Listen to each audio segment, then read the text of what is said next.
Welcome to Conversations with Peter Boghossian. I am here with none other than the man, the myth, the legend.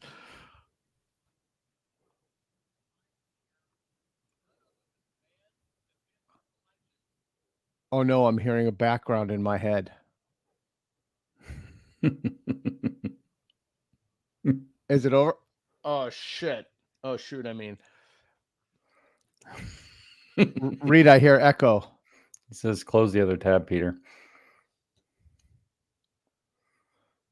What's my I fucked up my first live stream.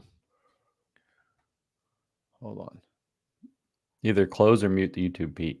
All right. Everybody watching. All right, hey everybody. Not the most efficient, not the most good. All right, hey everybody, let's try that again. Hey everybody, I'm here with James, Lindsay, the man, the myth, the legend, one of my very close personal friends, one of my best friends. Thanks for coming on for Conversations with Peter Boghossian. I'm delighted to have you here. Reed is going to play some clips to start that he wants you to respond to. There's all these like really funny Pete moments that I can just. James and I laugh about it all the time. We just talk about Pete moments and giggle our asses off. It's really funny. So, what are some of those Pete moments that you guys are laughing about? Well, it's really funny because Reed prepped me, showed me that clip, and I was like, "What am I going to talk about with that?" And then we just had like two of them, like as this thing started. So it's like people can kind of see what they are. They just happened. But I think my favorite, I mean, there's God only knows how many stories there are that could be Pete moments. But okay, so one is captured in The Reformers, right? So Mike Naina's documentary about our grievance studies, the Reformers. And that's where you and Richard Baldwin are hanging out. And all of a sudden you're talking about the ideas for a paper and you get sucked into this idea of like female pornographic bodybuilder women or something like this. And you just start going down the rabbit hole, like in the moment with a camera. This is a Pete moment. We laugh. Yeah, that was hilarious. That was truly my lifetime funny. favorite Pete moment for like no doubt was that time when we got named Heroes of Science for the Grievance Studies Affair, and they flew us to Germany. I remember that was fun. That was a lot. So we went out to that bar. I knew you were going to say that. Yeah. Yeah. We go out to this bar, and it was like they made their own beer schnapps, and it was like so fun. We had such a good night. And you were telling your favorite story ever in your somewhat not developed German over and over again. And you told the taxi driver and you told everybody in the bar. And that was a definite, that's a very sharp memory. I also recall, though, on that trip to Germany when we found that little like street sausages stand, like the bratwurst. Yeah. They were like huge and bigger than the bun. And then they had that like pump of mustard. So I like put some mustard on my bratwurst, and you went over there. You put so much damn mustard on that sausage. I have never seen anybody put that much mustard on anything. And it's just like, you just kept like, bro, look. A big fan of mustard. I'm a big fan of salt, as Reed can attest to. People on my team gave me a salt shaker. Have you noticed that since the pandemic, this is one of the things I've noticed.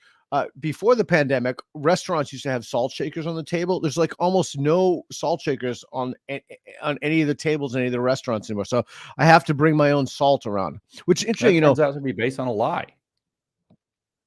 It's what? The contact. Right. You can get the disease, and that's like not how it works. Yeah, I mean the whole thing is ridiculous. Salt is one of the most. It comes from a salary. The Roman salt. They used to pay the soldiers and salt.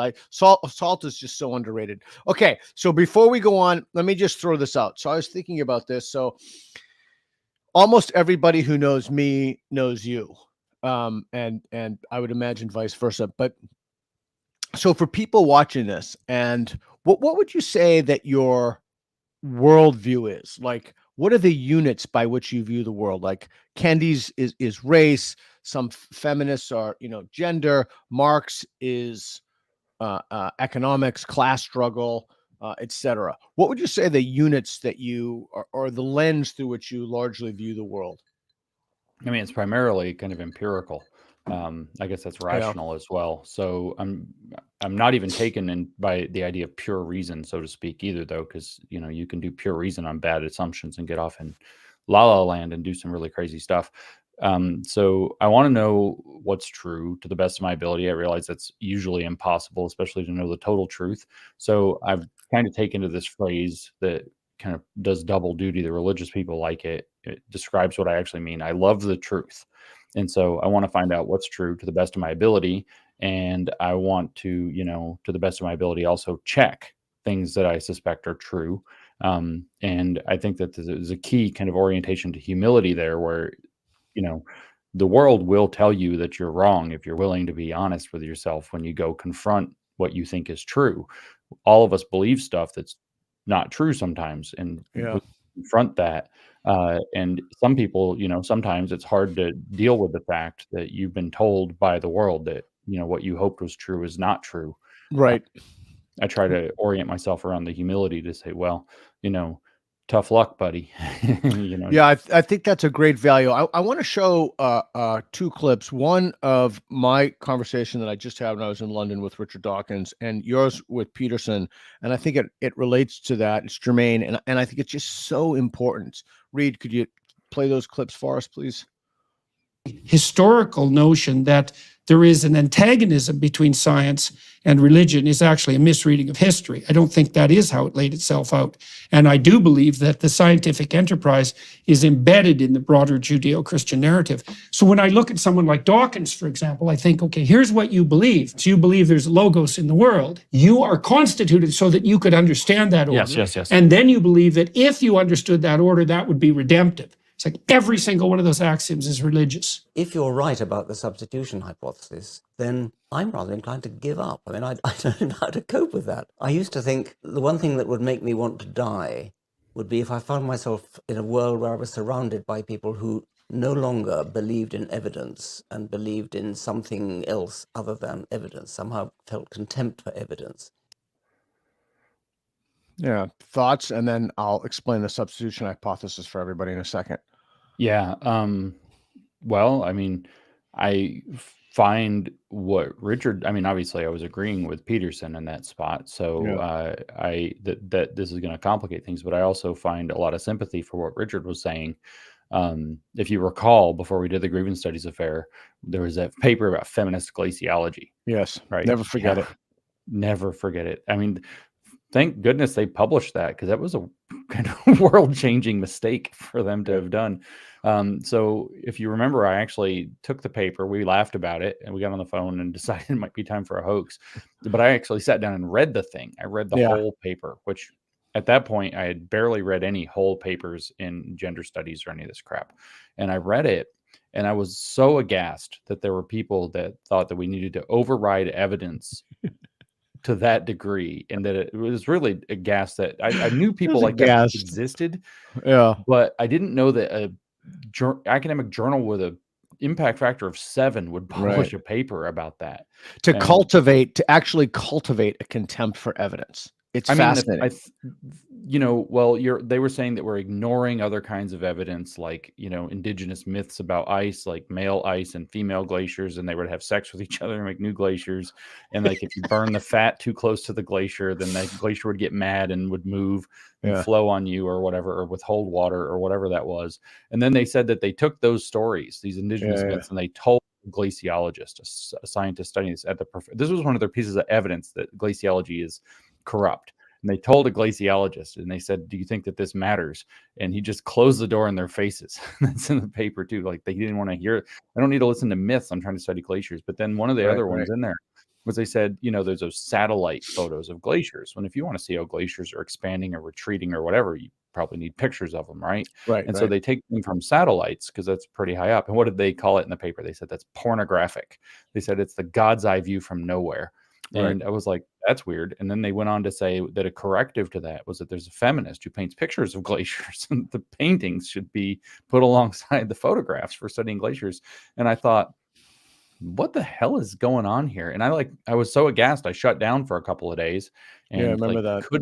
Couldn't I didn't want to talk on the phone. I didn't want to do anything. I kind of stayed in a dark room. I told Peterson that in our conversation too. And so I am very sympathetic to what Richard is saying there. It's very disorienting to believe, to live in a world where people value something. It's not quite the same thing. To live in a world where people absolutely are hostile to or do not value evidence because they have some much stronger, higher priority, Yeah. is very disorienting. I think that this has been a fruit of the modern world I that agree. is Yeah. undeniable. The what it's brought us is just undeniable. And the question becomes, where do we leave room for that religious side of things? Because I don't wholly disagree with what Peterson's saying, but religious there, when he says that those axioms, that the world is constituted with an order, or there's a logos to the universe. Okay, fine. You're constituted such that you're able to comprehend that order. Yes. And I think that is what it is fundamentally to be human. And then at the same time, you have this knowledge would be redemptive. That is a tricky Yeah, that word. was I the, agree was with the Peterson. part of the conversation I had a problem with. Yeah. Yeah, redemptive means a lot. Yeah, And it imports it imports not merely an epistemology but an ontology usually as well. It just an axiology beyond that. Yeah. An entire value structure comes in when you start saying something's going to be redemptive. I, however, do relatively agree with the idea that rationalism and the critique, the philosophical critique, the ontological critique is not incorrect, that rationalism and empiricism can't prove themselves. They are fundamental assumptions that we have to make. And it is correct. We don't know why it is the case, for example, that the laws of physics seem to be consistent across time. We don't know why that's the case. We take for granted that it is. Stephen Jay Gould, who neither of us is a fan of, gave a rather good argument in the 80s that said, well, we have to make decisions. So it's a very pragmatist argument. We have to make decisions in the world. And when we make those decisions, we have to make them either assuming that the laws of physics are going to be the same tomorrow as they are today, or on the idea that they might change, which we have zero evidence for in all of history. And so the only answer that makes sense is, if the laws of physics change, we'll deal with it when we get there, and we're going to just assume that they don't ever change. Yeah. I guess, to unpack what you said there with what you said in the beginning, when I asked you about your worldview, and you said a combination of rationalism and empiricism, I've been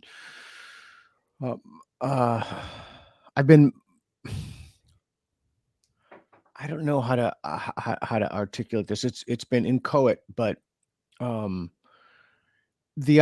that's always bothered me, and we've spoken about this, or I've spoken about this to you in philosophy, is the idea that you can reason to certain conclusions, that you could reason to the conclusion. Like Craig does this in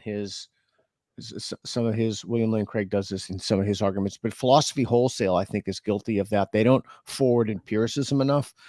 What is the underlying structure of reality? Well, maybe reality has no structure. And then people go down rabbit holes like, oh, you can't have an infinite regress. And then, I've never understood that. I remember in graduate school, I asked my teacher, why, my professor, well, I don't understand. Why can't you have an infinite regress? Why can't there be turtles all the way down? And he said some really nasty, demeaning things to me, but he didn't answer the question, right? So if he really knew the answer, he would have answered the question, especially from a student in that context. But, I want to show you another clip of something you said of my buddy Tim Urban in his conversation that goes to the axes of liberalism. Reed, could you show Jim that clip, please? Social justice basically is the practice of saying, where are we not being perfect liberals? And now let's fix that. But then there's interplay. You have so many good images in this book, but one of them is highlighting the interplay of different ideas. So liberalism is on one side. There's that thread. There's Marxism on the other, and then there's postmodernism. How do those interplay together? If we think of Marxism as a genus of ideological thought, then classical economic Marxism is a species. Critical race theory is a species in this same genus. Queer theory is a species in this genus. And they have something that binds them together called intersectionality that makes them treated as if they are all one thing. But the logic is Marxist. And I want to convince you of that. Comment on that. I saw Frank behind you there. I've gotten to know Frank a little bit. Yeah, comment on that if you don't mind. Well, I mean, the part at the end where I'm talking, obviously, that's where I gave the address at the European Union Parliament, which was a really great time, and I got really lucky that I gave such a good lecture. My thoughts were not nearly that clear. I was trying to figure it out in the hotel, and I got up there, and I was like, delivered, and I was like, oh man, I actually did this really well, and I'll never do that again. That will never. I got lucky that it was such a good talk came out in such a prestigious venue. But yeah, this is how I view Marxism, and maybe it'll help kind of get back to the thing we were dealing with earlier, where there's this inchoate thought about truth and reality and understanding the world. But I think that what we're dealing with when we look at social justice, and I think it's rather unambiguous, unless you are a Marxist fundamentalist. You are an old school economic Marxist fundamentalist. You can see very clearly why critical theory is a perversion and why critical race theory has nothing to do with and actually subverts the economic analysis at the heart of Marxism. And it becomes very difficult for you to be able to step back. I've had a good conversation actually with a Marxist by the name of Peter Coffin, who's a fairly nice guy, on this issue. And he says that he would agree to say that my analysis is correct if I will agree to call it pseudo-Marxism instead of Marxism. But this is where I'm talking about Marxism as a broader logical construction, and then they're having various different species, the economic Marxism. And if he wants to call all the rest of the species, like race theory that uses race as its central analytical tool, or queer theory where it uses normalcy as its analytical tool, we could get into fat studies if we want to, just because it's funny. All of those, but that's really queer theory, actually, just reconstituted around fatness. Yeah. And all of those, though, are just the exact same idea that there's a stratification of society around a kind of, in this case, cultural property, not material property, that people withhold and reserve to themselves, that creates an intrinsic class struggle across that line of division or stratification. And so the goal is that the people in the bottom are to bind together in solidarity, and they're to seize the means of production of that thing, whether it's, racial politics come down from whiteness as property is the name of the paper. So the idea that racial identification as a form of cultural property or socio-cultural property, the goal is to seize the means of production of meaning making within that category. And then the same thing with queerness, who gets to seize the means of what it means to be normal. Postmodernism is this idea that somebody, the powerful elite, get to decide what is and is not meaningful, not just even true, but meaningful. And power actually works through the decisions that people have about what's meaningful. And if you seize the means of meaning production, or where you can't, you just dissolve them in deconstruction, then you can possibly do something about the fact that there's concentrated power in the concept of meaning making. And so it informs, everything downstream from that. Okay. But that's really what I was talking about. Okay. So yeah, and that's super clear. How do you deal with the objection that, so postmodernism, as Leotard said, is a skepticism of meta-narratives, and the analysis that you explicated was viewed through a Marxian lens, which is kind of a universalist looking at class struggles and economics. And how do those two things comport? Like, one of the criticisms of cynical theories was that Marxism cannot be an offshoot or a bastard stepchild, or maybe a stepchild, but certainly not a bastard child. Well, actually, the word bastard doesn't work there. Certainly not I'm trying to think, a mangled child of postmodernism, because it adheres to meta narratives. So that, I think, would be one of Helen's objections.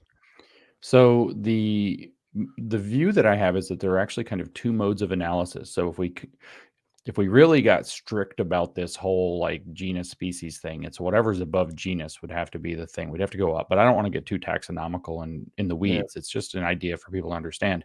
But in a sense, this broad thing that I'm calling Marxism basically splits into two camps of analysis. And one of those is, broadly speaking, although it's not strictly speaking materialistic, like there are actually stable categories, and meta-narratives are going to attach to those. And one of them is broadly deconstructive. So the postmodern wing and the queer theory wing are broadly deconstructive. This is actually very interesting, because critical race theory and queer theory are fundamentally incompatible in this way. Even though CRT has borrowed off of postmodernism, it's very different. Even though post-colonialism has borrowed off of postmodernism, those are still fundamentally very materialist. They are very much seize the means of production and make them our own. Whereas queer theory and postmodernism are actually, they don't care about seizing the means of production. They want to destroy the means of production.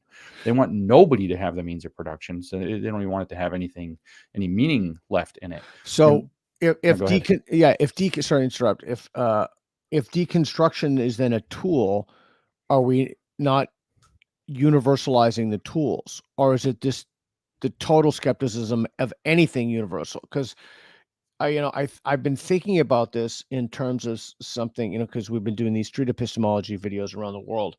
I've been thinking about this in regard to what you said to queer theory, and specifically in the context of conversations that I've had about this with biologists and Helen Joyce and others. Reed, could you play the wrong puberty clip? Because I think that relates to this directly. Debbie and his whole family, Aiden began medically supervised gender-affirming care. But here in Aiden's home state of Florida, the health care he says makes it possible to live as his true self is under threat. In fact, in many parts of the country, efforts to ban gender-affirming care for minors have taken hold. Admiral Rachel Levine is a pediatrician and the Assistant Secretary for the Department of Health and Human Services. She's the highest-ranking openly transgender federal official in the country. What would you say to folks who think that they're being reasonable by saying, why can't children just wait till they're 18? Adolescence is hard and puberty is hard. What if you're going through the wrong puberty? What if you inside feel that you are female, but now you're going through a male puberty? When you speak out against these bills, what do you cite as the harm? Well, gender-affirming care is medical care. Gender-affirming care is mental health care. Gender-affirming care is literally suicide prevention care. Okay, I don't even know where to start with that. So all I know is I can't even look at the Admiral X without laughing. I mean, I can't. So again, I'm completely convinced at this point that this is, and I'm always afraid of when I say I have this conversation, people will accuse me of being pedantic. Oh, you're just obsessed with words. No, I mean, I'm completely convinced that the part of the problem in this whole thing is that we've been hoodwinked by language. I've been saying that for years. They sneak this, I'm trying not to swear. They sneak this stuff in because because so many people have been bamboozled. Just think about that phrase, gender affirming care.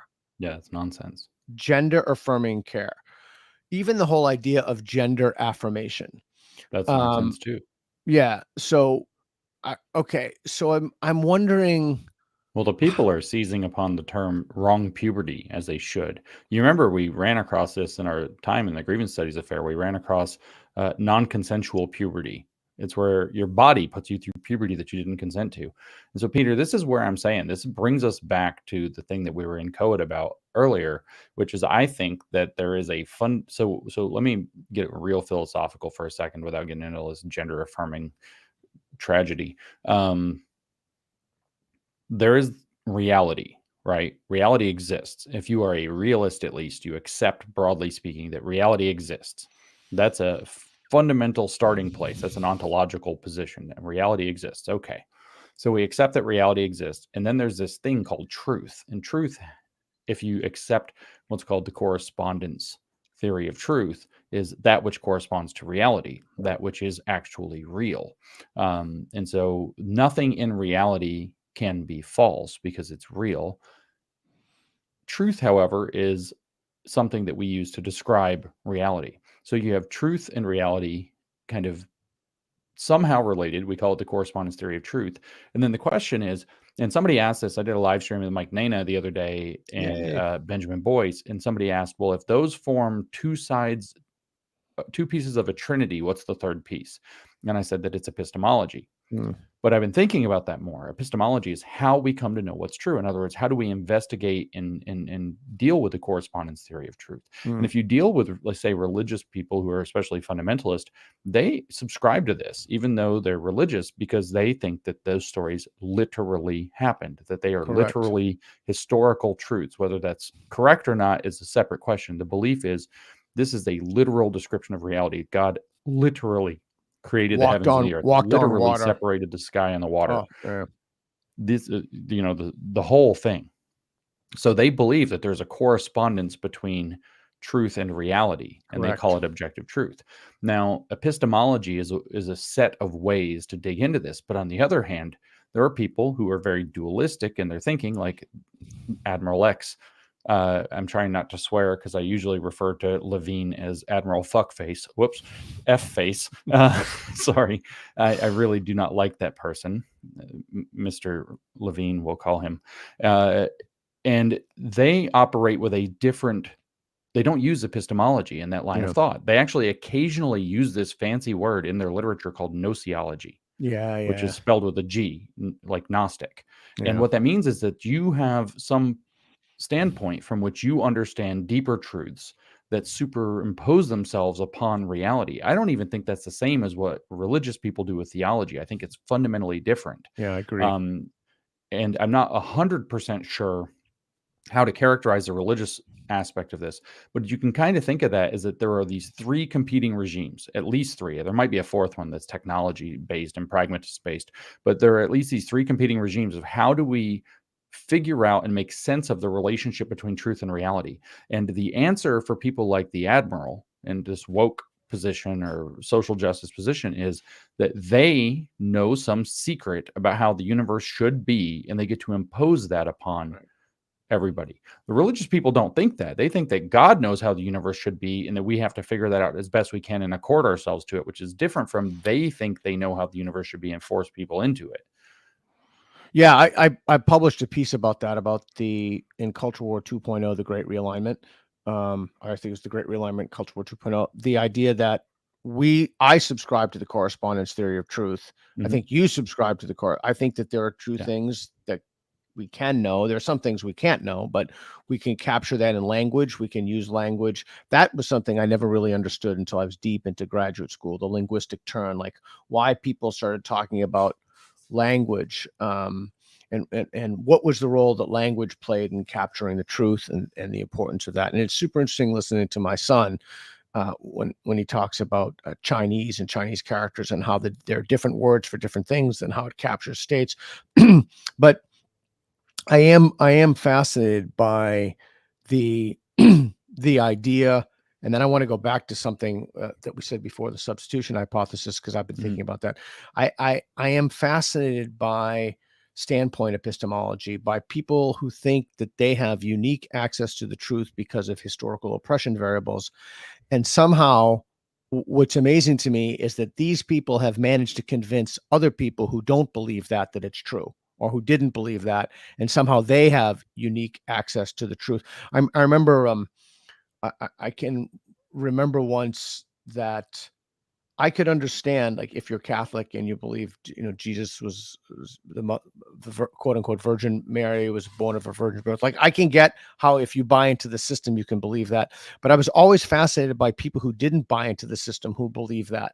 And that's kind of like this, you have a bunch of people saying that they have unique access to the truth through their own lived experience, to borrow a turn of phrase. And everybody else has more or less bowed deferentially to that, and it's just blitzkrieged our institutions. I mean, I think that's why this epistemology versus gnoseology distinction is so important. So the epistemological view is like, we don't really know the truth, and we're going to see what we can do by basically testing it to the best of our ability against the correspondence theory of truth, and also against logical and rational consistency. The gnoseological position, or the Gnostic position, is not that. And the standpoint epistemology lives there. It is, I've experienced oppression, or if we go to the pure kind of Gnostic, I know the secret of the world, which is that we're actually imprisoned in our own being. That's like Heidegger's whole thing. We've been flung into this prison of being, and we experience, the Geworfenheit of being, the flungness of being, thrownness of being. We're thrown into this. We didn't ask for it, and here we are. And they believe then that because they know that what we're dealing with is, in a sense, there's that dualism I mentioned earlier. We're dealing with a world of appearances that they somehow can see through. They're in prison, but they know they're in prison. Whereas you're in prison and you don't know you're in prison. Remember when the feminists used to go around and say that feminism was good for men because ending the patriarchy would be good for men too? See, the men didn't know that they're in a prison called patriarchy. The women, though, they knew that they were in a prison called patriarchy.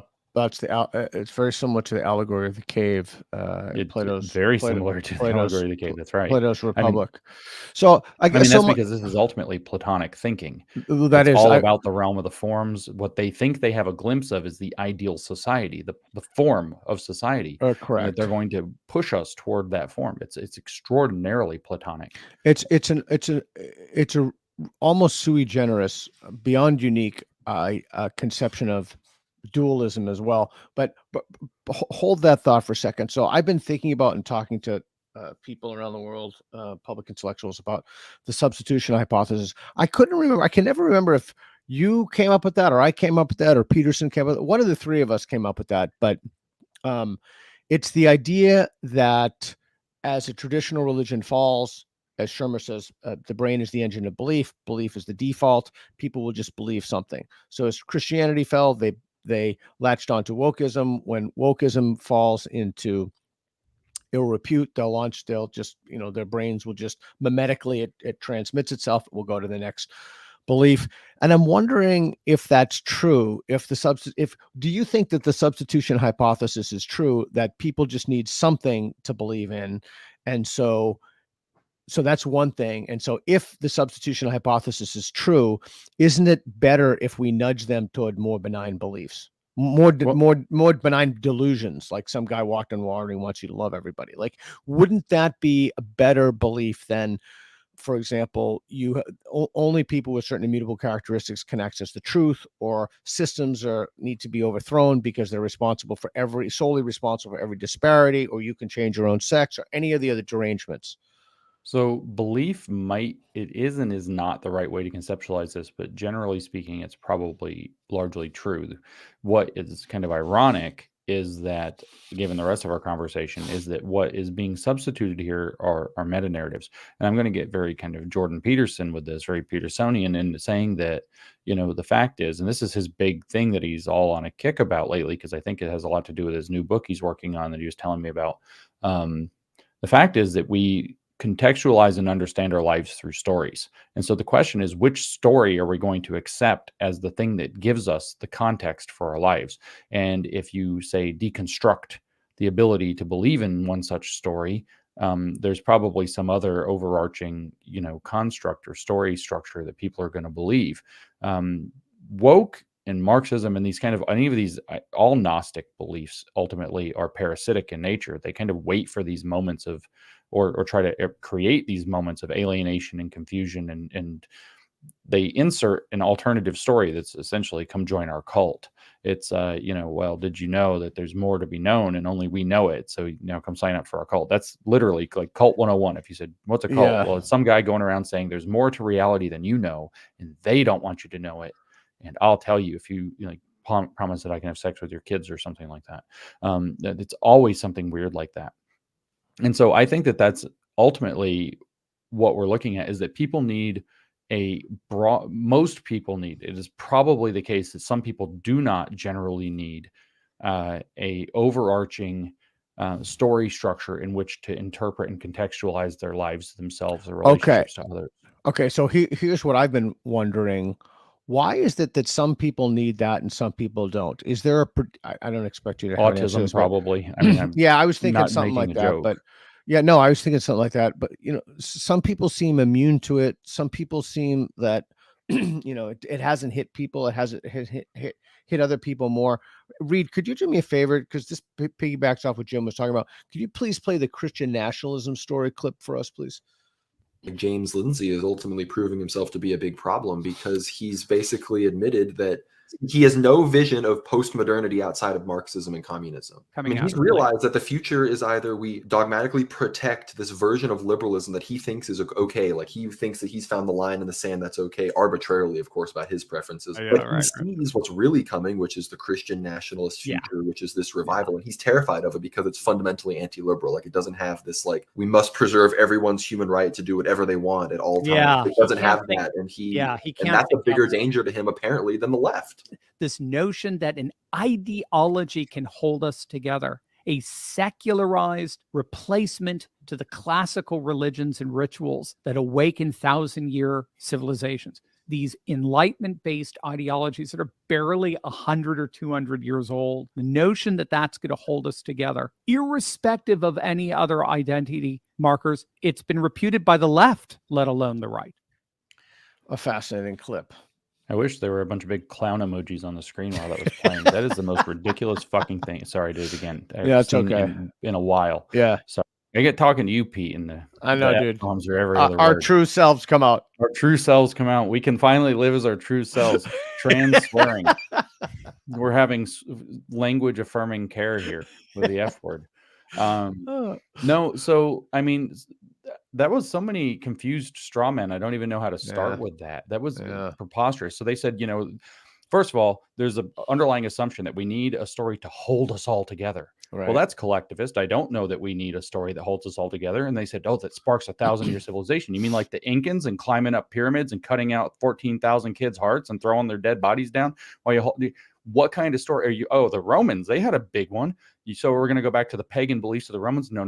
We have to go to the Christian one, which is the one that supplanted the Roman. That's the only possible one. Are we going to go back to the Confucian ethics and dialects from China that sustained that for 4,000 years or something? No, absolutely not. It's got to be their narrow take on Christianity, which it's ironic. I mean, projection from Gnosticism always happens. So they project and say, oh, I figured out the line in the sand. No, I haven't. I said individual rights. I think that Peter should, so you can do whatever you want. No, Peter has to stay within the law as well, as it turns out. Peter has to deal with the facts of reality as well. But if Peter wants to do things that make mistakes, that is within Peter's right. He is allowed to make mistakes. He's allowed to learn from those or not. And we need a vision that holds us together. Like the vision of America is that if we give people individual liberty, secure that individual liberty, and give them the basis for economic opportunity, they can overcome the rest of their differences in the name of the fact that money only knows one color, or capitalism only knows one color, which is green, as the saying goes. Yeah. And they'll overcome all their other differences. This isn't like I've discovered some complicated new thing. I'm not promoting what anybody has to believe. If you want to be that, go be that. I mean, look at the cool suit you can wear and pretend you're all this. But what they said at the beginning was the most important part. He thinks he has a vision for post-modernity. They've embraced the idea of post-modernity. But in post-modernity, by definition, nothing is authentic. So what they're telling you is that they want to go back to, which is fake, a inauthentic Christianity, a LARP, a pretense to, a costume of, and we're all going to live that way because it will hold us together in some kind of a collectivist nightmare where obviously who's going to rise to the top of those things? Psychopaths and grifters. That's who always rises to the top of a culture. So what they are doing is they are seizing defeat from the jaws of victory because they are too scared of the idea that people who don't think like them might be allowed to continue thinking. Yeah, it's interesting for your own personal story. You have attacked Christian nationalism, and Christian nationalists have come for you. And then everybody's calling you. I mean, people call you everything, but they call you a Christian nationalist. They call you a Christian. Wikipedia alleges that I might be a Christian nationalist. Actually, a friend of mine was telling me that he was talking to this Antifa woman in California and may have slightly red-pilled her recently because she was like, he's a Christian nationalist. And he's like, really? Watch this video of him slamming Christian nationalism. And then all of a sudden, it's like she get the cognitive dissonance, or the aporia happened.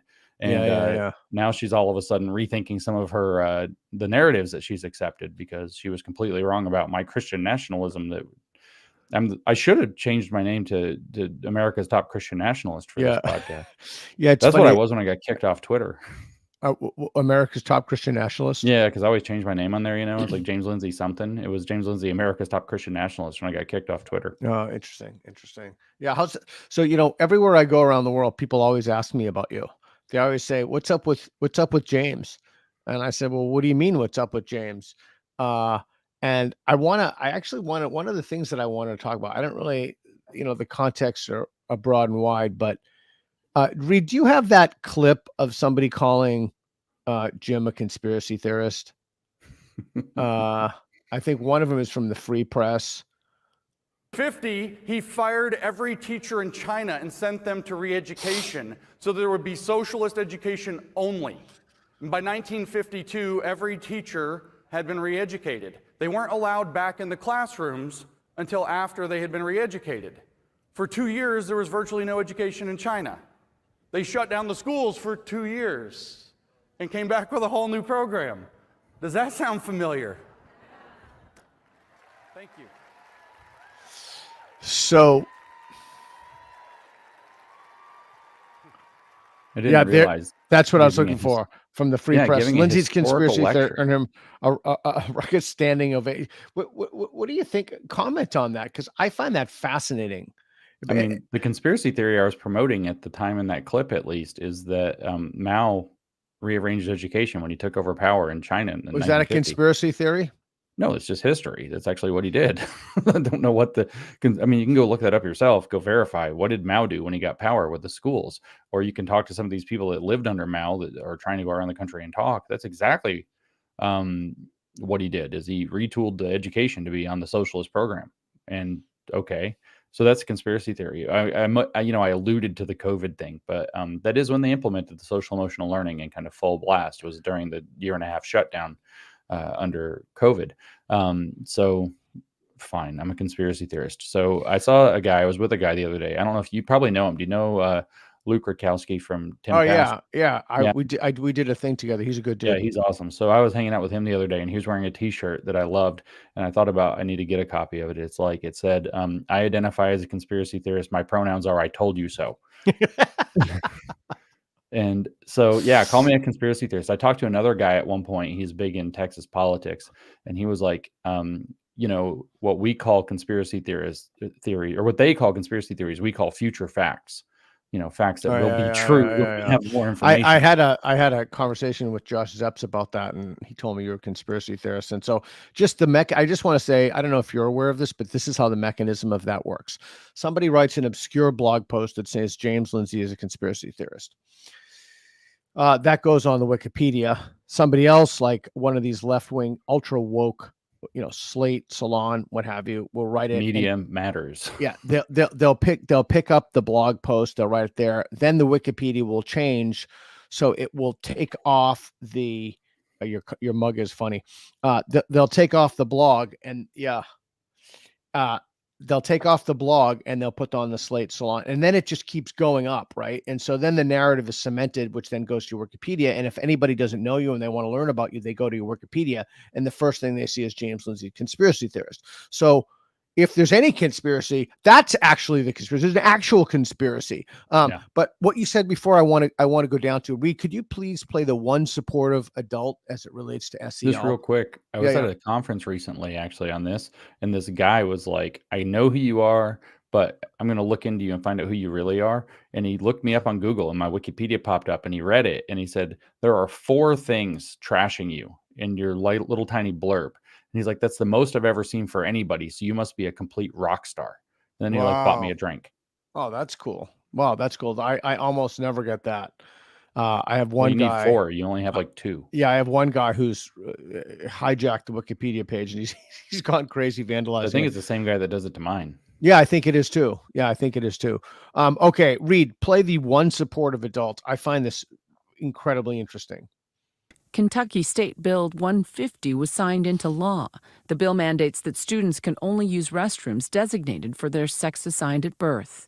It prohibits gender-affirming care for minors and forbids teaching gender identity, expression, or sexual orientation to students. One supportive adult can make all the difference. Now, one might hope that might be a parent or a relative. Sometimes it's a teacher or a coach or a religious advisor or someone else in their life. I really want to know what all those little things are. Like, what is each one? Somebody in the comments, how does somebody get all those things? Because I remember from the Vietnam War, how did that person get all of those things? All right. But anyway, you want to comment on the one supportive person? I mean, we used to say parents, but this is what they're trying to do, is diffuse that, make that term more diffuse. They're trying to broaden it out. Sometimes you hear the phrase, instead of one supportive adult, you'll hear trusted adult. That's a big one now. Trusted adult. Kids have to be able to go to a trusted adult, which sets up the idea that, well, sometimes your parents aren't the person to be trusted. And that's, of course, the idea they're trying to embed in the kids. Sometimes your parents aren't supportive. And that's what Admiral F-Face just said, which is that you are, you would hope it's going to be the parent, but maybe it's a coach. Maybe it's going to be the coach, like they just had that soccer coach that they found at his phone. Did you see that? And that's supportive of what? Like supportive of the supportive fact that of your delusions, apparently. Supportive of so I don't think what the Admiral is talking about. Oh, and the other thing I learned a while ago is that the CDC actually has military ranks.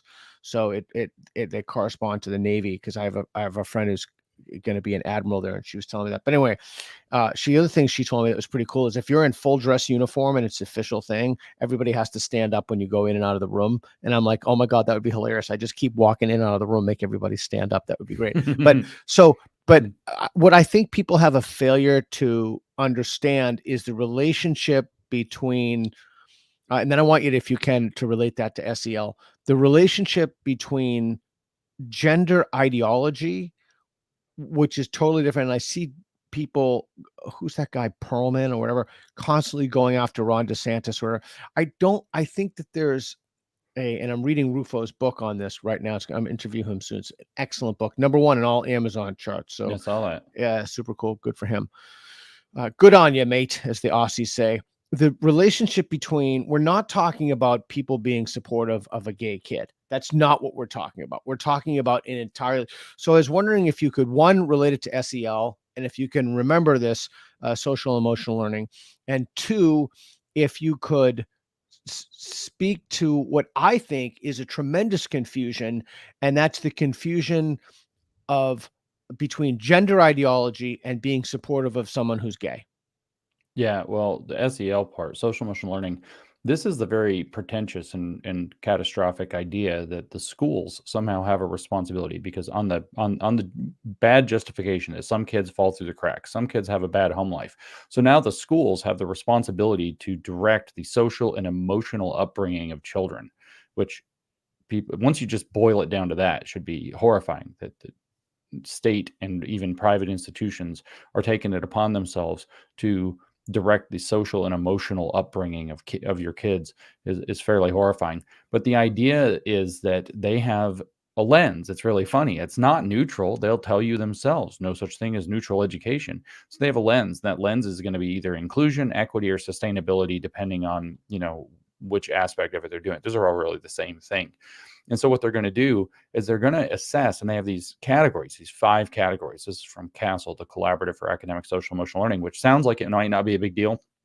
But in fact, it's the leading entity over social emotional learning, and the CASEL model is implemented in 90+, I think it's 95+% of the school districts in America, maybe 99. There's a 95 and a 99, and I forgot exactly what they refer to, but very, very widespread belief. So we're talking, 14,000 school districts in America. The vast majority of them have this, and they have these 5 domains that are like, self-awareness. Well, you think, I want a kid to be self-aware, right? So there they are: self-awareness, self-management, responsible decision-making, relationship skills, and social awareness. You want a kid to be self-aware, right? You want your child. I tell this story a lot on stage. One of my daughters, when she was like 12, had very pointy, skinny girl arm elbows, and like was flailing around. We were horsing around or whatever, and she put her elbow in my eye socket, and I thought I was going to die. Like I got elbowed in the eye, and I was like, it's so small and sharp, I'm dying. And then we said to her, you've got to be aware of what you're doing, because she's flailing around randomly like a 12-year-old girl does. And she's like, how am I supposed to be aware of all the parts of my body at the same time? And so you think, well, we want kids to be self-aware. That's not what it's about. If it's coming through this equity and inclusion lens, maybe they need to be self-aware that sometimes boys can be girls. And then all of a sudden, all the gender ideology stuff has to be put in. 100%. The idea that's so important. Some kids are gay. They're probably born that way. We're not 100% sure as to what causes that, but we've generally accepted that that's likely to be true. And we see that it's discriminatory to act like if somebody doesn't choose how they're born. But the idea that you can be born in the wrong body is totally different. The Admiral said this is fundamentally dualistic. It is fundamentally abusive to tell somebody that they could be born in the wrong body. No, you were born in the body you're born in. Right. That's just how it is. you cannot possibly go through the wrong puberty because the body you were born in is going to go through the Right. puberty That it goes whole idea of being, it's a kind of linguistic hoodwinking. You know, it born in the wrong body. It just has a kind of a valence to it, you know. So that's the other thing about the separation of the the B and the G from the T. And I just want to be absolutely, in particular the Q. The Q is the real problem. Right. The Okay. Q Explain that. is the Explain that. alien. So I generally accept that lesbian, gay, and bisexual are states of sexuality that are probably stable or nearly stable, mostly stable throughout life. I understand there's some fluidity that's slightly more common in women than men about leaning in and out of bisexuality or whatever. Fine, whatever. But they're generally stable. They have to do with, first of all, the fact that sexes are things. You can't be a woman attracted to a woman if sexes are not real. That doesn't mean anything, and so on. T is another matter, because this is the idea that you can now switch. So they're no longer stable. But Q is a completely different matter, utterly, because by definition, queer is not an individual identity. It is a political identity. It's like saying that you were born a Republican or born a Whig or born, you know, in some European political party that you never heard of. And whoops, you just happen to be born on the wrong continent. We have to have trans-affirming, you know, transportation, you know, extradition to whatever, to Liechtenstein or whatever, where that party exists. It's a political identity. And I'm not saying that like I figured it out. They say it on almost every page of everything they write. Queer is a political identity. It's not even a politicized identity. It is inherently political. And so it's a set of political views. So then we create this acronym, LGBTQ, like they're all the same damn thing. Right. They're not even compatible with one another many times, but at least 3 of them are something to do with facts that are probably objective about how people are. One is the T is kind of another matter that's not as clear as to what it actually refers to, because you certainly cannot change sex. I mean, I don't mean to hurt anybody's feeling. I don't care if I hurt people's feelings. It's the truth. You can't change sex. You can live as the other sex if you want, but you can't change sex. And then, so I don't know what this transition is referring to. It's literally a lifestyle choice. And then the Q, though, is a political thing. That's completely different. So by implication, when you make it one thing, LGBTQ, now all of a sudden you have a bunch of people who don't necessarily agree on anything, one of which is a political identity that's now going to speak for all the rest. Right. An inherently radically political identity. In fact, it is by definition a radical identity that resists all norms and classifications by definition.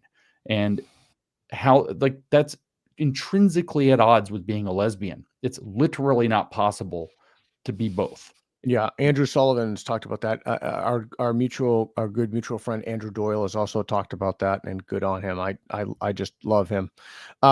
Reed, would you mind playing Jim the Consequences of Queer Identity, the Helen Joyce clip? I had a wonderful conversation with Helen Joyce. She's a truly fascinating woman, and her book was excellent. I just finished a little while ago. The book was excellent. If anybody wants, you can see these clips. In this room. So much hope for the future. I hope that things will get better. And an understanding that if they will, it won't be with him. What keeps you up at night? The fear of his safety. The fear of his, being able to get the treatment that I know that he needs. Something that you may not have thought of is that there's a lot of people who can't move on this, because that's the people who've transitioned their own children. So those people are going to be like, the Japanese soldiers who were on Pacific Islands and didn't know the war was over. They've got to fight forever. This is another reason why this is the worst social contagion that we'll ever have experienced. A lot of people have done the worst thing that you could do, which is to harm their children irrevocably. This is one of the last pictures that was taken of him. In Kentucky, a mother's worst fear realized. Karen Berg is reflecting on her son's life in his empty bedroom. Those people will have to believe that they did the right thing for the rest of their lives, for their own sanity and for their own self-respect. So they'll still be fighting. And each one of those people destroys entire organizations and entire friendship groups. Like, I've lost count of the number of times that somebody has said to me of a specific organization that has got turned upside down on this. Oh, the deputy director has a trans child, or, you know, oh, the journalist on that paper who does special investigations has a trans child, or the entire organization gets paralyzed by that one person. But she's not only a mom, she's a Kentucky state senator who watched her trans son, Henry, embrace his identity. That all the kids would realize why it was that he had never fit in. As a college student, Henry worked on his mom's state senate campaign out of their basement and went on to work for the Human Rights Campaign. But last winter, Henry took his own life. He was 24. So those people are going to be the people who will keep this bloody movement going, I'm sorry to say, because they've everything to lose. And it's a fight to the death as far as they're concerned. I mean, the whole way that was framed, the whole way that it was attempting to elicit an emotional response as opposed to any kind of evidence-based response, I just found that to be so incredibly disconcerting that the reason this person, and suicide is obviously tragic, the reason this person killed themselves is because they lacked the resources to transition their even the whole phrase of transition is not, it's not actually a transition. I mean, the whole thing has been corrupted. Oh, it's ridiculous. It's tragic beyond estimation. The sad part, you know, at the beginning, she's saying that she's worried that he won't be able to get the care that he needs. And I deliberately hesitate on the pronouns. And that's her biggest fear. And the fact of the matter is, and this is a fact, that first of all, we know that the comorbidity with suicidal ideation, or suicide itself is extraordinarily high with these individuals. The comorbidity with borderline personality disorder, which often goes that way, and other things, very high. Depression, anxiety. We know that there are psychiatric comorbidities through the roof with people who go on to attempt transition. And the other fact of the matter is that, so it's framed as a form of care. Now let's think about that. You want to pick the most efficacious care, but the data that are coming, especially to Europe, where this terrible spell is finally starting to break, are starting to show very clearly that the best cure, with absent anything else, any other intervention, we're talking with an 80+% success rate, the best cure for childhood gender confusion, or sex confusion is a better way to phrase it than gender dysphoria, childhood or adolescent sex confusion, the best cure is puberty. That wrong puberty that their body forces them to non-consensually go through cures the dysphoric feelings, the confusion, in 80%, north of 80% of cases. Now, if you add in the comorbidities to things like borderline personality disorder, schizoid personality disorder, anxiety, depression disorders, you add those in, and added psychiatric care on top of allowing people to go through puberty, especially with somebody who can help them understand the changes their bodies are going through and the changes that brings socially in their lives, you could probably have a rate of care of a very vulnerable population, a rate of success north of 90, maybe north of 95%. Certainly, though, north of 85%, because that's where just puberty itself is. And so this is an astonishing idea that we have this body of young people who are sex confused for any number of reasons, and that we must do something to intervene. And so we choose something that, if we look at honest data, show that it actually makes the circumstances worse, marginally speaking, not better, because it's logical. It takes away their options after some short honeymoon period, which involves them feeling hope that they're finally going to get the care they need. And in fact, cross-sex hormones, which often, if they're testosterone, make you feel really good. But that's the care side of this. But then, did you notice and I assume that you wanted me to listen to Helen Joyce, what she talked about harming your children, the irrevocable harms to your children, including sometimes, walking them on a path that ends in suicide, that these people will never let this go. And Correct. We talked about that and how to have impossible conversations. Remember, we knew about the backfire effect when we were talking about vaccines and everything in the book. We had no idea why, until we did the research for that book, why the backfire effect is what it is. And it said that people will not, if you present, so the backfire effect is if you believe something and I come present countervailing evidence to change your mind, that you will double down and believe your belief even more strongly when I go away. That me presenting evidence caused you to backfire into stronger belief by defending your position and convincing yourself of it more. But where the backfire effect was strongest, what they found was when people have some core piece of their identity where they've been involved in some harm or wrong, and their choices are change my belief and admit that I did this terrible thing, or double down and refuse to admit that I did this terrible thing. And that's exactly what Helen Joyce was tapping into. These people are humongous victims of a movement that pushed this crap ideology into the world in the first place. Yeah, just a quick comment of the backfire effect. So many people have said rightly, and I've looked at this literature. I was actually thinking of publishing on this, but I don't do peer review anymore. I did a piece last month, a few months ago, but that's it. I don't do actual peer review anymore. But the backfire effect was a unicorn thing. If you drill down on those studies, the more it tends towards identity level salience or emotional things, that's when you get the backfire effect to kick in. It's not like, measuring the diameter of a McDonald's versus Wendy's hamburger bun. So it depends on the question, the context of the question. So that interview with Helen was fascinating. But before I go down in the weeds, I just want to say something, because I think there's a lot of confusion about my position and your position. And I'm virtually positive, I'm not going to speak for you, but I'm virtually positive my position, your position is the same, is that if someone has a gay child, so what? Like, love them. Nobody's born in the wrong body. Like, support your gay child.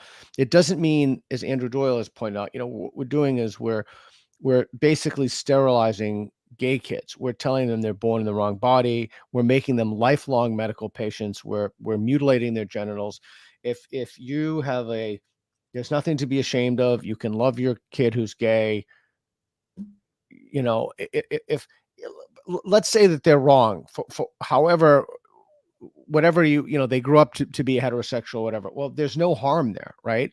But if you're wrong about trans and you've been put on Luprin, or you undergo some kind of surgical procedure, that's just that's irreversible damage. That's like serious shit, right? So this is not a game.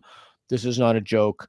This is an ideology that's sweeping over people. And for anyone listening now, and I don't know if this is your position or not, if you have a gay kid, that's fine. You should love them. They're not born in the wrong body. They're fine just the way they are. And they should be treated with love and decency and respect. And the idea that somehow there's something wrong with them is just sinister and dastardly. Yeah, I mean, that's very, of course, obviously my position, or I hope it's obvious it's my position. Now, there is a confounding factor here, unfortunately, and I, again, lay this at the feet of this horrific queer theory and the ideology that it's pressed into our society, which is what we have seen in the past however many years, not very many. We've seen, if you look at the generations, how many people are self-identifying, they identify as gay, right? The numbers going up. Gay, lesbian, homosexual, whatever, something. 40% at Brown or something. 40% at Brown right now, Yeah. and it's north of 25% of Generation Z and younger. We know the number's not that high. Right. So you have a whole lot of kids who've been sucked into this. I actually had a conversation with a woman not that long ago who has a 14-year-old son, and they were going to the fast food place to get some lunch. And, 14-year-olds occasionally drop a bomb on you. And so, not a bomb like an admission or a confession, but like they ask you a question you just don't know what to do with. And so the question in this case was, and I quote, "Mom, will you still love me if I'm not gay?" And the reason was, she starts digging into it with him, is that they're under immense pressure to be gay. The social pressures, the pressure from the school, the pressure from the environment to be gay. It's more interesting, and so on. I just spoke at the Turning Point USA conference. There were thousands of people there. At one point, I was on the stage. There was something, we were actually at a thing before the conference. It was smaller for chapter leaders, so I don't want to misrepresent the numbers. There were about 700 kids that were in the audience, and Charlie Kirk and I were on stage. And Charlie said, "Raise your hand if you are made to feel like it's cool to be straight." Nobody raised their hand. Now, raise your hand if you feel like the social pressure is that it's cool to be gay. Everybody in the room raised their hand. And these are high school and college students. And every single one of them feel this pressure.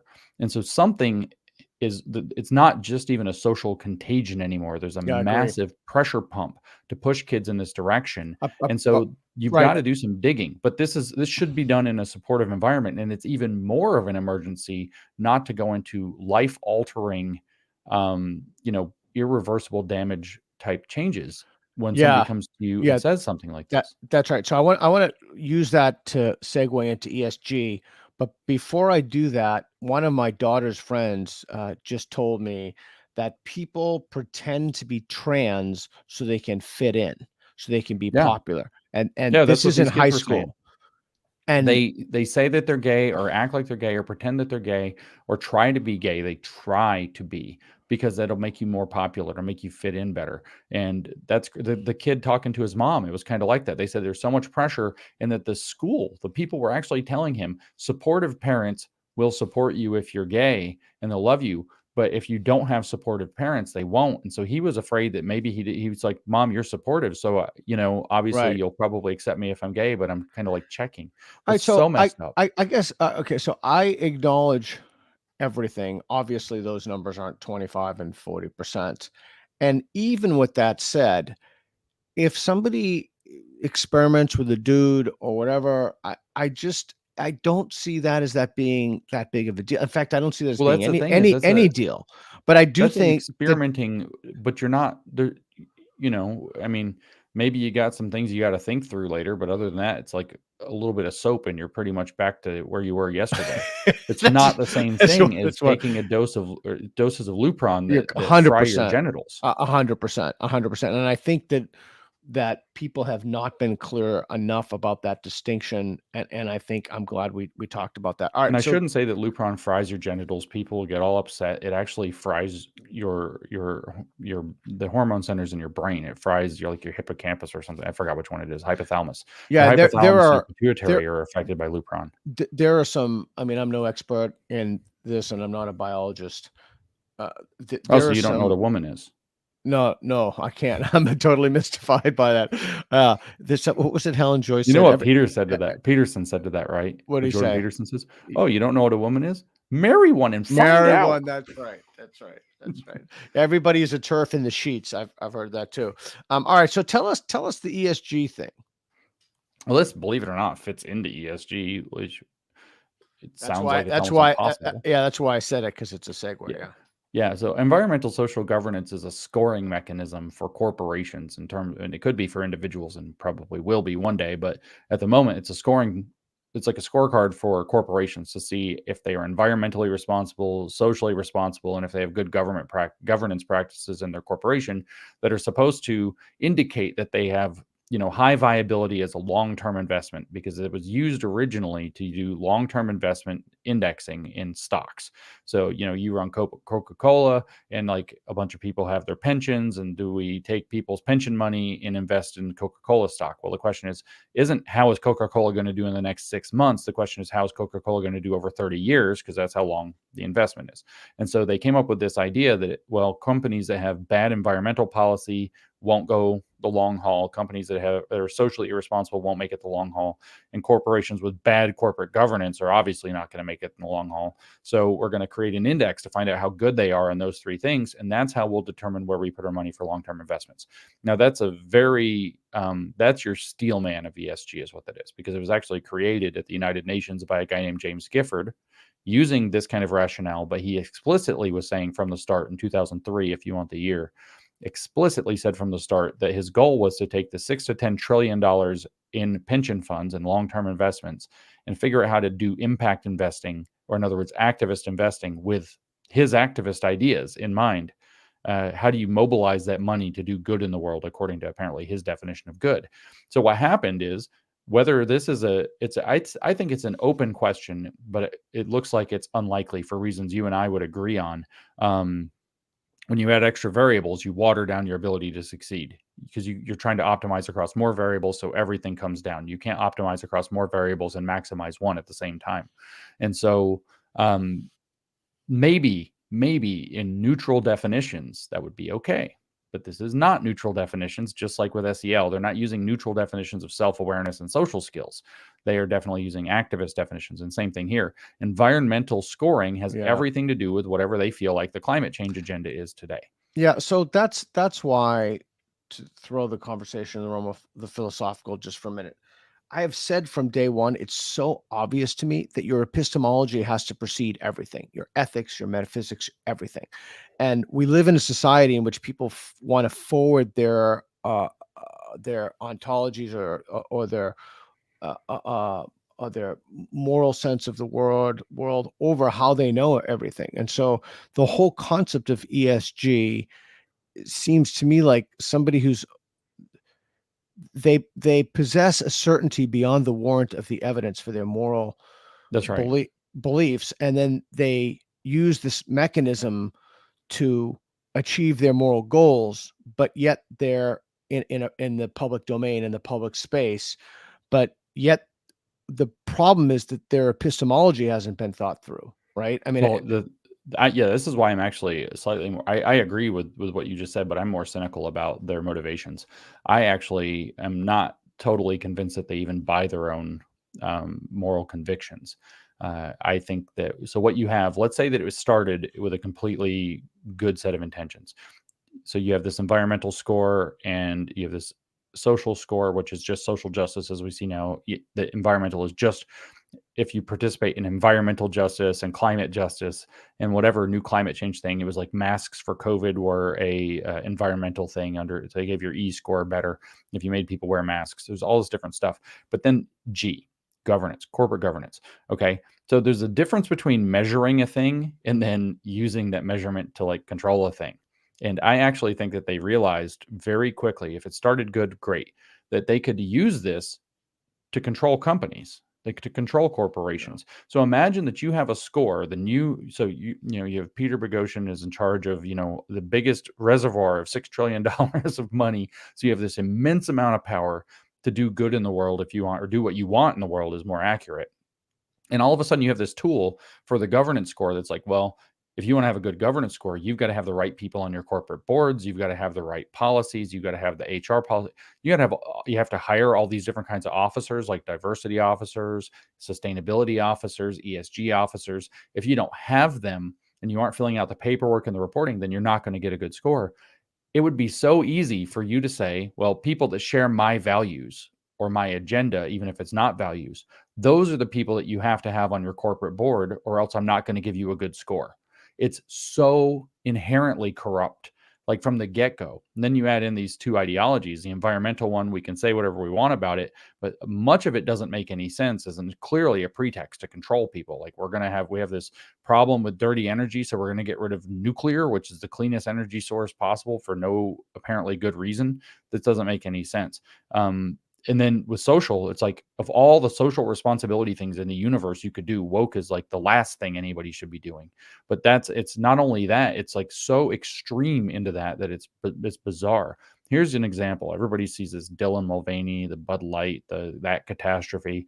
Everybody sees, Disney and that catastrophe. Everybody saw some more companies. I forgot which ones, North Face, a bunch of them getting into like these really weird ads and stuff. Target. Well, there's this Target, yes. Literally, I thought I heard this and I just put it on Twitter thinking I was being clever. I didn't realize it was a thing from Target where the guy said Satan respects pronouns. They were selling shirts that said Satan respects pronouns. Yeah. Like, what's going on here? What's going on at Target?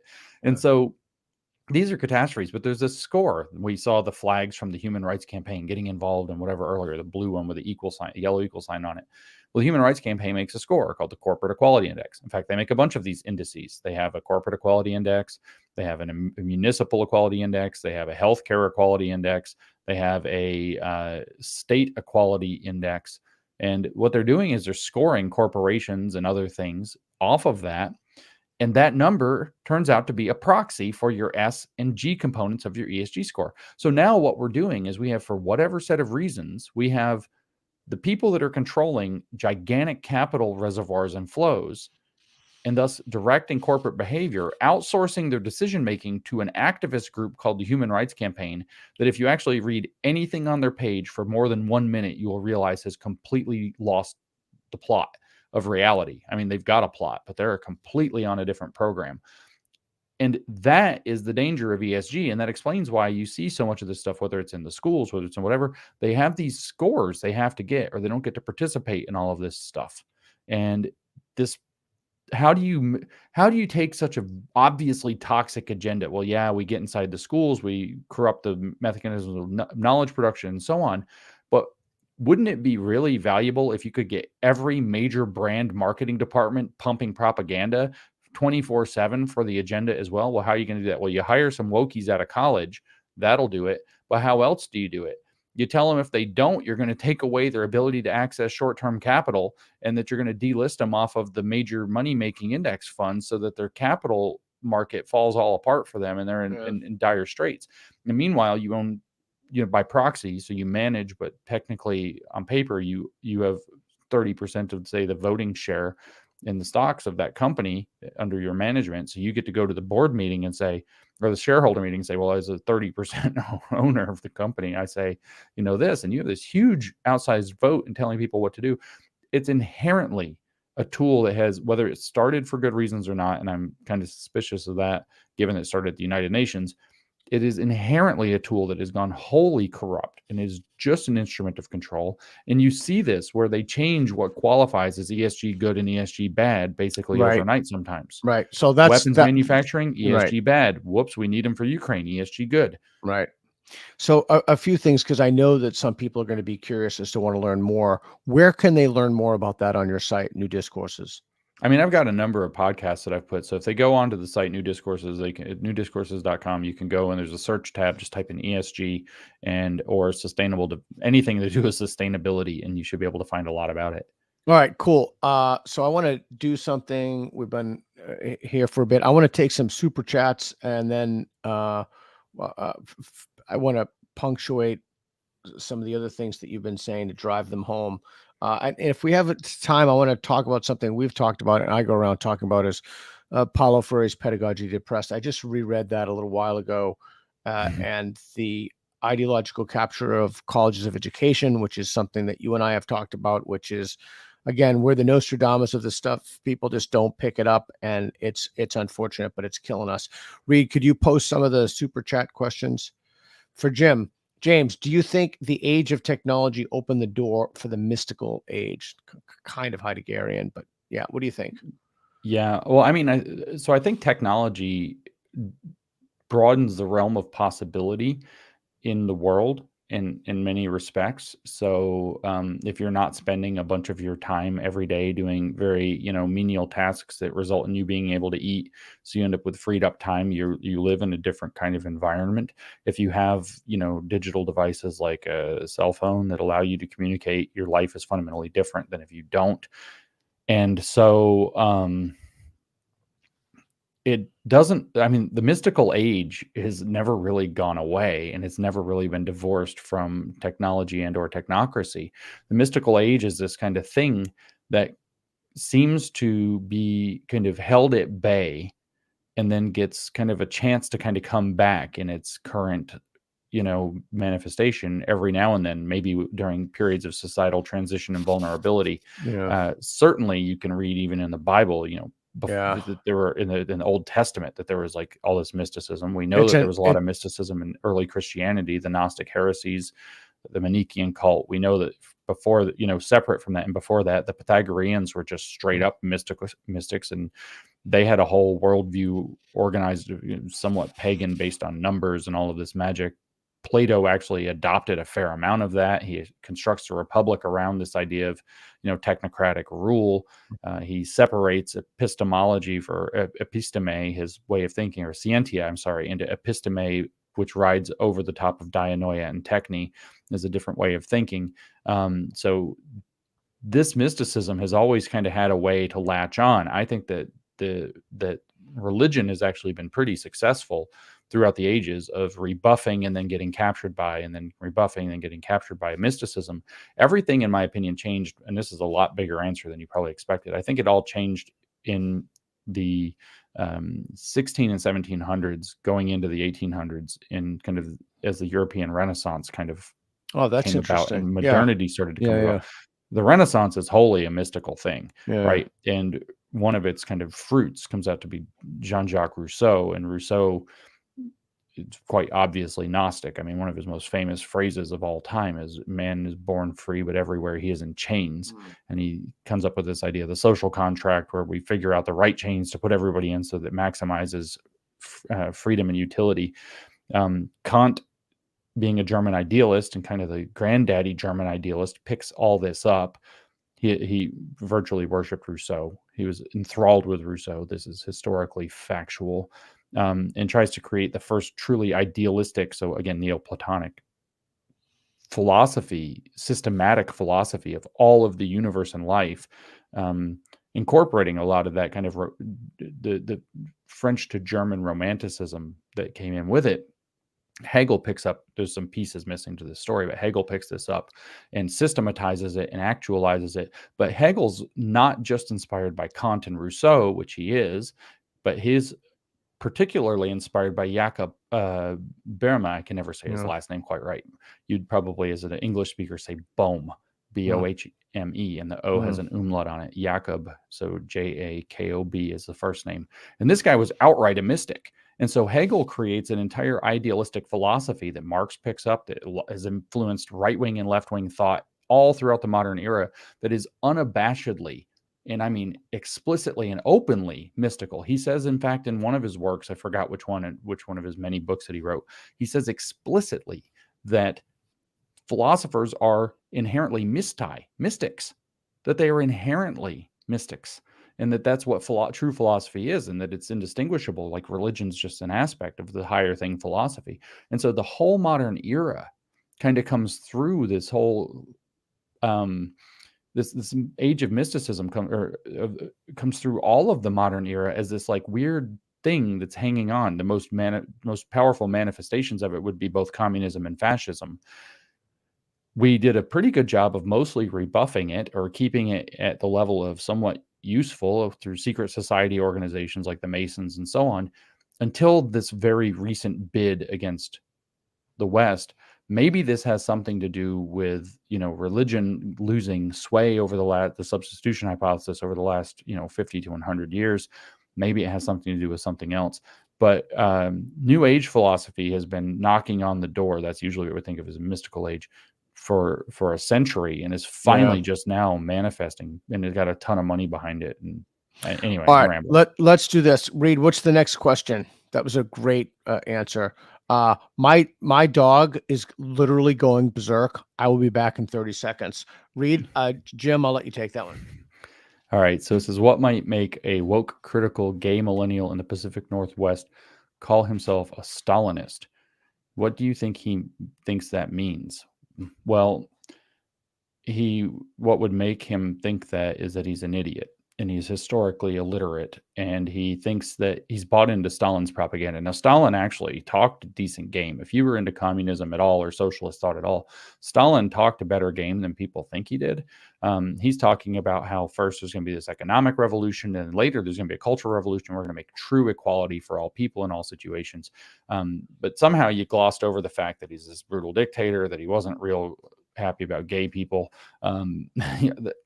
There's just this enormous amount of illiteracy that would be involved in that. What he must think it means, though, is that he's going to be the one that advances the two-phase revolution, one being social, cultural, and the other being economic, to create true equality. That's kind of the essence, if we steelman like the positive aspect of what Stalin was supposed to be about. Mao can be said to have actually done that in China. He did the economic revolution, and then he did the cultural revolution later to get his power back, and both were overwhelmingly destructive.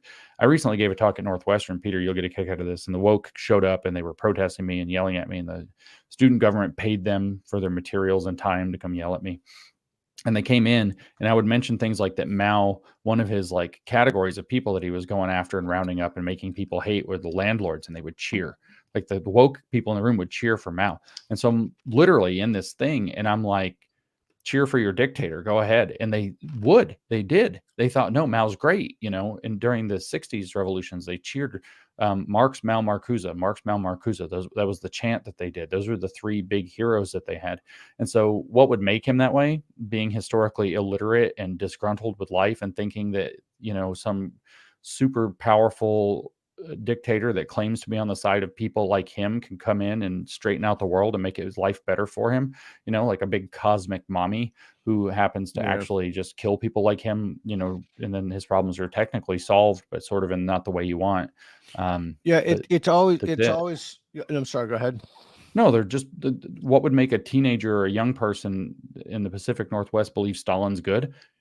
The illiteracy, literally historical illiteracy. That's what. He's read red-washed history and never thought for 10 seconds about reality about it. All right. We're coming to an end pretty soon. What gives you hope and optimism our culture will improve? For me, I go all over the country. I talk to people all over the place, and I've watched the energy build. I watched it from me and Pete being on the phone, like talking to each other, like how is anything ever going to change? There's like 10 of us in the world talking about any of this. And now it's a movement of millions and millions of people that are making actual wins. Everything's changing. It's also just, as I've said, and we said in Cynical Theories, this is actually too stupid to succeed. It could kill a lot of people, but it can't ever hold on for very long. It's too fake. Now they could put a social credit system in, but they're going to have to get rid of a lot of the pieces of this, and it's going to have to do something that's far more functional, or they're just going to have to get rid of everybody. I think the tide is turning. It really did go from me, you, and maybe a few other people, and then slowly people started talking about it, and then the next thing you know, boom, McWhorter was writing a book about it. The tide has changed so much. I mean, and then people always ask me, well, how did you see it coming? Well, I lived in Portland. I taught at Portland State. I mean, how could you not see it coming? And to watch a mass delusion overcome the whole place. All right, Reed, what's the next? Andrew Layden, how did you find the reaction to your speech to the EU Parliament, to the European Parliament? Was there a difference in reaction from people from different EU countries? That's a very interesting question. It's a less interesting question than you think, because as it turns out, I gave a speech at the European Union Parliament, not to the European Union Parliament. I gave a speech to a conference that was put on by one particular political party that actually skews strongly conservative. They would be the closest to a Trump-style party in Europe. It is the Identity and Democracy Group in Europe. And there were maybe 20 or 30 MEPs. I don't know if you know, they're 900 something total MEPs. Did Colin invite you to that? This guy named Colin, he invited me. No, his name's Tom Vanderdrish. Oh, I know of him. I don't know him. Yeah. Okay. Yeah. Cool. And so, and he's an MEP from Belgium. And so it was received very, very well by that group, which was 20 to 30 conservative or ID MEPs. Then there's a group of Frank's friends. Frank Ferretti also spoke, and he has Frank's a group. Good. I forgot. Frank. I have substantive disagreements with Frank, but I've always found Frank to be, he has no problem diving in and just letting you have it and talking to him. I love that about him. Truly nice person too.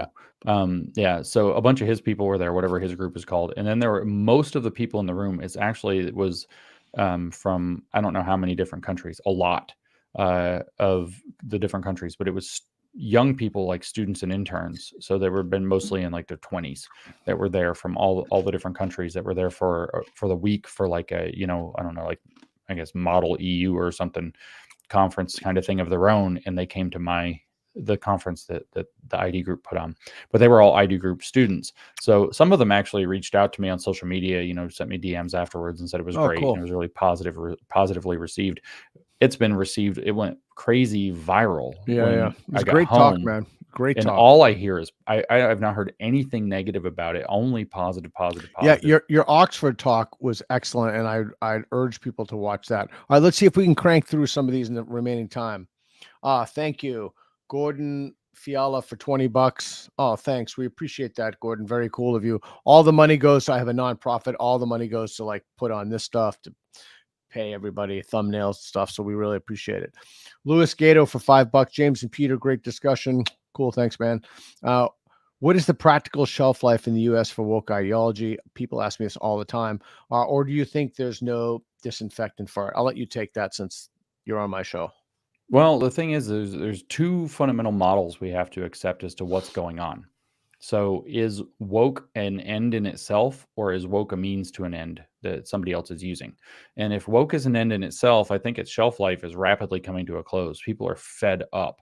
Like, I have very, very normal people that I have in my life, family members, friends of family, and so on, that are not politically engaged, and they're sending me anti-woke memes because they know I'll laugh at them. And I'm kind of like, wow, you're sending me stuff like this. So normal people are just fed up. Yeah. They're tired of it. They don't want any more race baiting. Like, we tried to care, it wasn't good enough. We're pissed off and done with it. They don't want any of the more of this drag queen crap. I don't know, except for woke people or slightly woke people, anybody that's okay with that anymore. People are just angry. So I think the shelf, like we were just saying, the tide is turning. The shelf life, if it's an end in itself, is probably relatively short. A couple more years of kind of mass delusion and a couple decades of cleaning things up, particularly like the schools. If, on the other hand, it is a means to an end, its shelf life is until that it stops being fruitful for them. And there are two ways in which that can happen. One is that it stops being, well, there are three ways that can happen. One is they get shut down. A second, we beat the real problem, if that's what's going on. The second is that it stops being useful to them because people hate it so much that they have to switch to something else to be the new manipulative tool. And the third one is that they succeed, just like Mao did. He said different tools are needed at different times in the revolution, and he starts rounding them up and getting rid of them because they are destabilizing force, and stable regimes don't have destabilizing forces and don't tolerate them. Yeah, I want to go back to something you said that I think is really important, is a posture or an attitudinal stance that we have. I just gave a talk recently. I won't name the venue, but I just gave a talk, and a bunch of people got up and they didn't leave the venue, but they clearly got up and protested, and their allies went, but I'm not going to modify what I say. I'm just going to say what I think is true. And instead of course, you know as good as anybody, instead of saying, hey, wait a second, you said this, I want to fact check this, or what's your evidence for this, or under what conditions would you be willing to change your mind? None of that. It was just, they got up and they left. And that happened to me at Northwestern too. They actually, a lot of them got up and left, or they'd throw some provocative statement or whatever, and I'd snap back at them, and then they didn't get what they wanted out of it, and they just leave. Yeah, I mean, that's the thing. I think you simply cannot cede any ground. I've noticed that there have been changes in myself for how I deal with this. And when Reed and I were in Australia, et cetera, and we talked to people, we realized that they were about a year behind the US. And I think one way is I'm done with it. That you want to come to the adult table and have a conversation, then you present an argument. I will do my best to respond to that. We can have some kind of dialogue.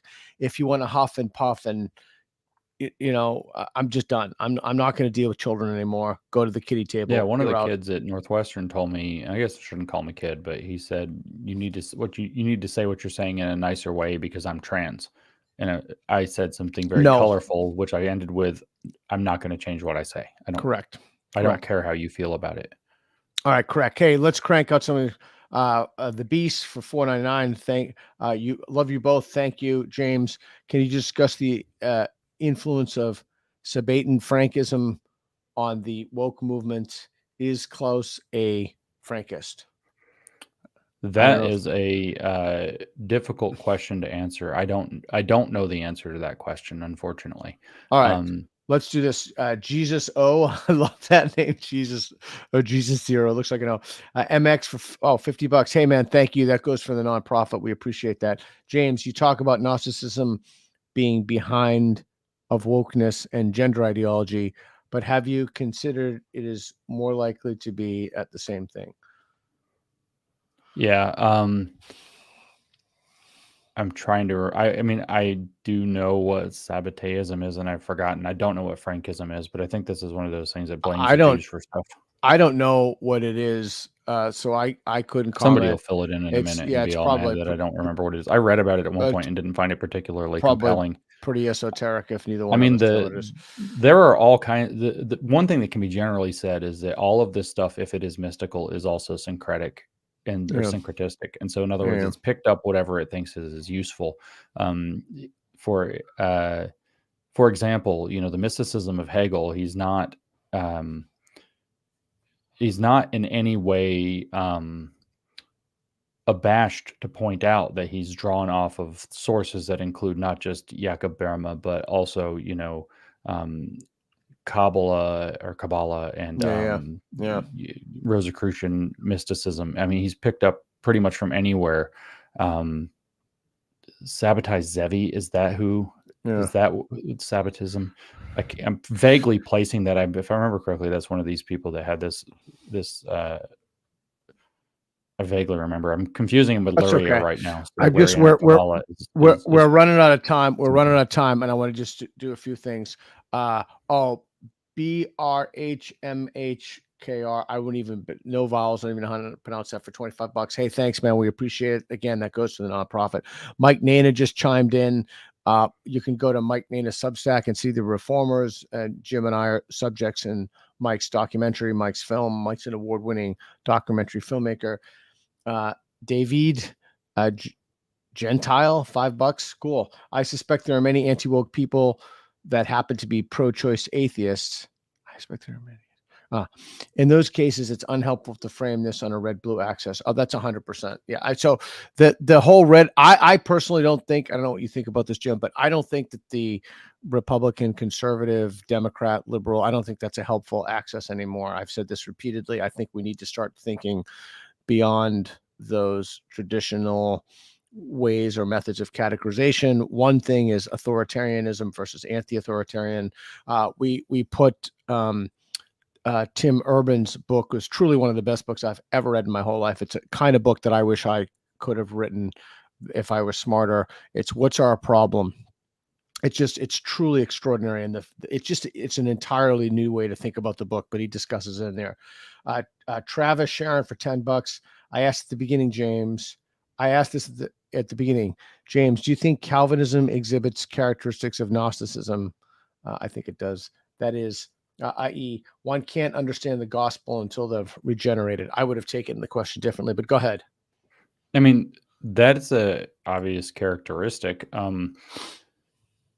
Calvinism is a strange, I'm going to alienate all my Calvinistic friends now. It's a strange approach to understanding Christianity, in that it openly, for example, adopts the language of that there's an elect, and the elect, face irresistible grace and all of this. And it's a weird religion in that everybody, like your kind of way you live is that you're supposed to live as though you might be the elect, while you believe that basically nobody is. It's a very kind of strange, it's a very strange religious approach. But that you can't understand the gospel until you are truly regenerated is sort of in that kind of vein of thought, because that's really the kind of idea, whether we're looking at kind of the Hermetic view of Hegel or the Gnostic thing in general, is that you can't understand anything of the real truth so long as you're stuck in the material, and you have to move into the truly, fully realized spiritual to be able to understand fully what is. But at that point, in most of these traditions, you also have already merged back with God, and there's no separation between you and the divine. And so maybe I don't think too deeply about whether or not various aspects of Christianity or anything else are Gnostic, or if are they trying to be wizards and rule my life? If not, like, whatever. Yeah. Lady Sarcastro, I like that name, for £10. Thank you for bringing sanity back to the world. Well, thank you. We appreciate it. We couldn't do without what we do without people's support, helping us, even if it's just promoting content, just supporting us. And I've actually noticed that the things that people freak out at me for now, lately I've been on this I've been taking a break from the culture war, and I've been talking about aliens and this mass delusion about people think. And I have personal friends of mine, people I know that I won't mention them. I have running rather large bets with them about whether or not the United States government has alien craft. But people are more upset with me now when I post things about that mass delusion than they are when I post things about I don't know, I'm against people under 18 transitioning, quote unquote. I don't think every disparity among racial groups is a matter of systems. I think systems play little, if any, part in that. I don't think it's possible to change your sex, and very few people will freak out about that now. So I do think that things are changing. I don't think we're winning. I'm just about to read a book, How the Woke Won the Culture War. I think that's the title of it. But okay, so very quick answers now. Let's go. Elusive Mayfly for $9.99. Hey man, what has surprised you all most about your crazy journey in these last few years? Thank you both. Thanks, we appreciate it. What surprised you? Very quick answer. Oh my gosh. I mean, just the fact that a movement started to grow up so, I think, clearly and excitedly. And you talk to the younger people, especially I come back from the Turning Point, and it's like these kids are like switched on. Their kids are like chanting abolish the Fed, and you 20-year-olds chanting stuff like that. That's surprising.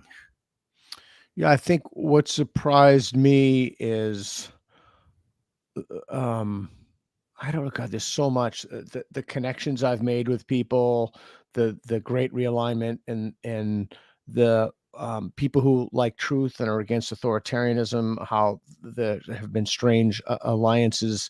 And I find that those conversations always to be refreshing and rejuvenative, I think is the word Jim used. Chris for $4.99 said, thanks. Well, thank you, Chris. We appreciate it. Jeff Horton for $49. Hey, man, $49.99. Marine salute to two great men. Thank you. We truly appreciate that. We genuinely appreciate that. I'll give my prediction about something that was said before. How long is this going to last? I think we're seeing it fall into ill repute now. I think it's just too stupid and too crazy to sustain itself. I do think the framework that I've spelled out is important, along with Mike Nana, who is instrumental in this. It's theory at the top, institutions, and beliefs downstream of that. So theory, the grievance study stuff with an attack on that. Street epistemology is an attempt to help show the manifestation of the downstream effects of that. What you're just saying is, I looked up that Sabbatai thing and whatever, and the Frankism, and that it is, the guy was the charlatan. He was a Kabbalist who believed that, he had some magical way to do things. He's a Jewish heretic is what he was. And there's a lot of beliefs that the Frankist part is that the way that you complete the kind of spiritual progression is by violating or transgressing norms. I remember reading about that a while back. And I think that it's likely, like I said earlier, that different things are used at different stages in the revolution. I don't know that these people are particularly consistent in any such kind of that's the other thing. Violation like this is valuable now. It's valuable, and it has a shelf life for one reason or another. That's the other thing. I think that these are extraordinary mediocre minds. I think this might be the last one. Gold becoming $10. James, do you think it's worth it for us ordinary people to do what you do, read crazy, publish papers, and report on it? Someone has to carry your torch, but none of us are established like you. Well, the answer is that if you have the mind and temperament for it, then some people should be. I would love the help. And the plane almost went down yesterday. I was flying, well, not really, but it broke and we had to go back. So if my plane crashed, it'd be good that somebody else is picking it up. So the people who have the temperament for it should be, but not everybody has a temperament. What I do is weird. Reading this stuff is miserable. Yeah, I know. There are other people who need to learn to read policy. I don't know how to read policy at all. Like, that's really important. You can't hold your lawmakers to account if you can't read what they're doing. So people have got to figure out what they can do, like what their talents and their interests are, and they need to get good at those things, and they need to grow in being good at the thing that they're good at. And I'm pretty open to people riding in my wake, and I would love to get supplanted, honestly. Last one, Jeff Manowski for $100. Thank you so much. This goes all to the nonprofit. Lucky to have noticed and caught this live. Great chat, guys. Have you done much of a dive into Scientology? I wonder how drawing parallels there might help explain this stuff to the average person, people who already know how crazy Scientology. We got 4 more, so let's crank these out real quick. Scientology comes from the same set of beliefs. It's not the other way around. It didn't borrow from Scientology. Scientology borrowed from the same base beliefs. So, all right, cool. Garth Brooks for $9.99. Thanks, Garth. Love the. Do you know any Garth Brooks songs? I don't know. That one guy, $49.99. Hey, thank you. Really appreciate it. I'm not too sure what you guys are discussing. Just got off work and started watching. Just thought I would donate some cash and say quickly that I think that there is no reversing what the social justice movement has done. They control literally everything. They control everything now, but they will not control everything I think that, as I told Michael Sherman in our interview, the brains are wired for personal testimony, not double-blind peer review. I think that the case stories of detransitioners will be instrumental in this. I think that the testimonies of detransitioners, I think people are sick of walking on eggshells. They know the ideology is insane at every level. I think people are sick of being forced to told what to think, looking at people in terms of their race. I mean, it's just, the whole thing is just, it's a true derangement. So thanks. I think we're going to slowly kick them. I think Rufo is slowly succeeding in Florida for what he's doing. I think we're building new things at the University of Austin and Ralston College. And I mean, there's a lot of reason for optimism. Yeah, I Okay. just saw a study that said that we're losing faith in the universities, like it's plummeting. They can't keep fake legitimacy forever. I was just on Fox about that. And the reason they're losing credibility is because they're not credible. That's right. why And they're losing it credibility. catches up to them. And so they can't control everything forever. And since you asked, and it's relevant to that answer, if I know any Garth Brooks songs, yeah, I got friends in low places. And friends in low places are definitely going to be part of the solution to this problem. And I don't mean that in like a kind of like roughneck kind of way. It's going to be plain salt of the earth folk that are like, enough is enough. You know, the working class and immigrants are going to actually save us from this. Completely agree. All right, James Lindsay, thanks, man. I appreciate it. You're a good man. Yay! Sir. We need some cheering. Thanks, man. I'm sure I'll run into you very soon. I'll go into Europe again pretty soon. Reed and I travel like 9 months a year or something. It's crazy, but yeah, and you're off too. All right, thanks a lot. I appreciate it, Jim, and thanks everybody for your contributions to the nonprofit. We appreciate it.